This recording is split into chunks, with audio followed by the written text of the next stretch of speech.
Class 6 Kerala Annual Exam 2023-24. The first activity. Question: Angle of the shaded portion in the figure is 40 degree. What is the angle of the unshaded portion? അതായത് shade ചെയ്ത പോർഷൻ്റെ angle വരുന്നത് 40 ഡിഗ്രിയാണ്. അപ്പോൾ unshaded എത്രയായിരിക്കും എന്നാണ് ചോദിക്കുന്നത്.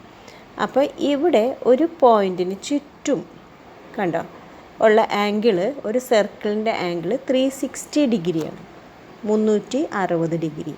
അപ്പോൾ ആ 360 ഡിഗ്രിയിൽ നിന്നും ഈ 40 ഷെയ്ഡ് ചെയ്ത ഭാഗം മൈനസ് ചെയ്താൽ നമുക്ക് 320 എന്ന് കിട്ടും.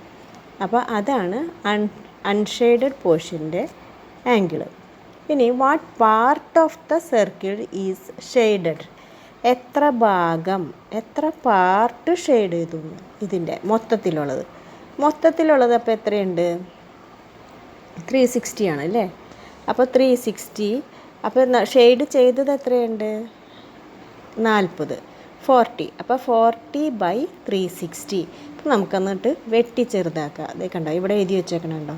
40/360. അവസാനം ലാസ്റ്റ് കിടക്കണ 0 വെട്ടിപ്പോയി. അപ്പോൾ 4/36 എന്ന് വന്നു.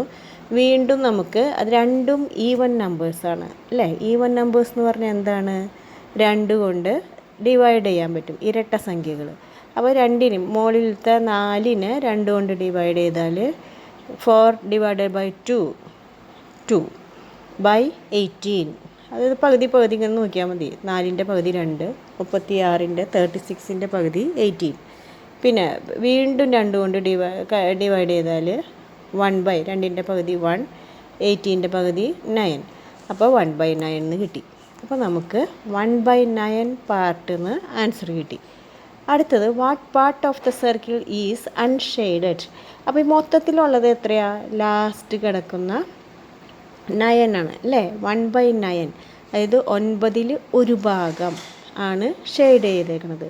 അപ്പോൾ 9/9, അതായത് 1, 9/9 ആണ് അൺഷെയ്ഡഡ് മൊത്തത്തിലുള്ളത്. അപ്പോൾ അതിൽ അൺഷെയ്ഡഡ് പാർട്ട് എന്ന് പറയുമ്പോൾ 9/9 മൈനസ് 1/9. അപ്പോൾ 8/9 പാർട്ട്. അല്ലെങ്കിൽ നമുക്ക് ഇങ്ങനെ 320/360 വീണ്ടും കട്ട് ചെയ്താൽ 32/36 എന്ന് കിട്ടും. വീണ്ടും നമുക്കത് 32ൻ്റെ ഹാഫ് വരുന്നത് 16, 36ൻ്റെ 18. രണ്ടും ഈവൻ നമ്പേഴ്സ് ആണെങ്കിലാണ് ഇങ്ങനെ നമ്മൾ കട്ട് ചെയ്ത് പോകാൻ പറ്റുക. 16/18. ഇനി 16ൽ ഹാഫ് 8/9. അപ്പോൾ 8/9. അങ്ങനെ ആൻസറും എഴുതാം കേട്ടോ.